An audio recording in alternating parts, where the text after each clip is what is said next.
We live in a world where what we see on the surface is often very different from the hidden reality underneath.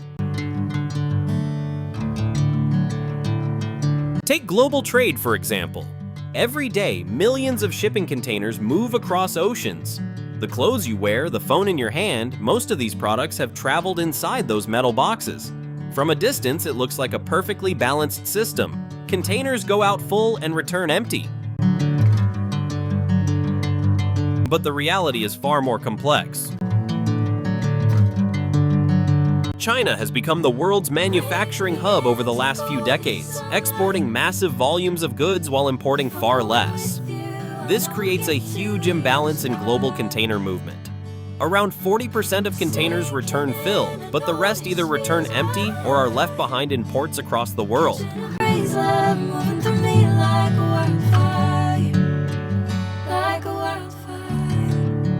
Why not just send them back empty? Because it is expensive.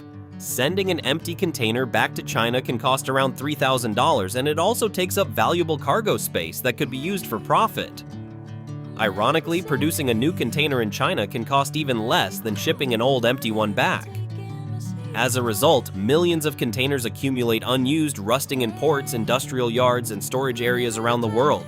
Some are reused for housing or storage, others are melted down for steel, but many simply remain as silent symbols of global imbalance.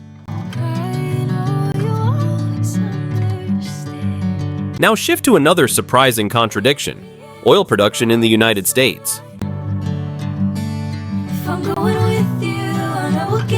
The US is one of the largest oil producers in the world, yet it still cannot fully use its own oil efficiently. The reason is not lack of resources, but infrastructure mismatch.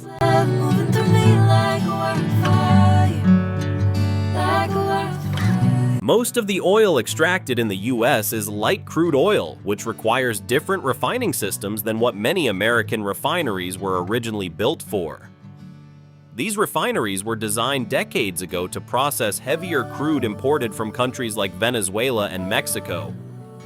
Upgrading them to handle modern production would require hundreds of billions of dollars and years of reconstruction. On top of that, pipeline infrastructure is uneven. Oil-rich regions like Texas produce massive quantities, but transporting it efficiently to refineries across the country remains a challenge. In some regions, like parts of the West Coast, limited pipeline access forces dependency on imported fuel, even while domestic oil exists in abundance elsewhere in the country.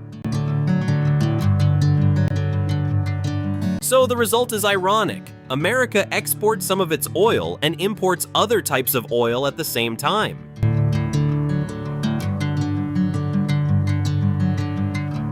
Finally, there is the world of sanctions and hidden trade networks.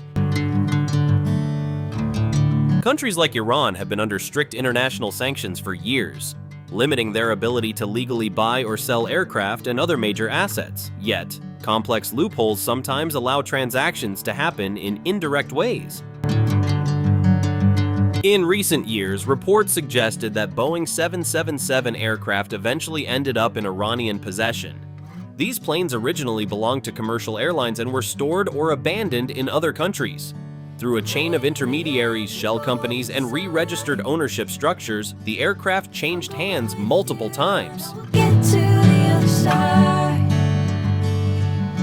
On paper, the transactions appeared legal, registered under companies in different countries with no direct connection to Iran. In reality, these layers were used to bypass restrictions. Once the aircraft were re-registered and moved across jurisdictions, tracking and enforcement became extremely difficult.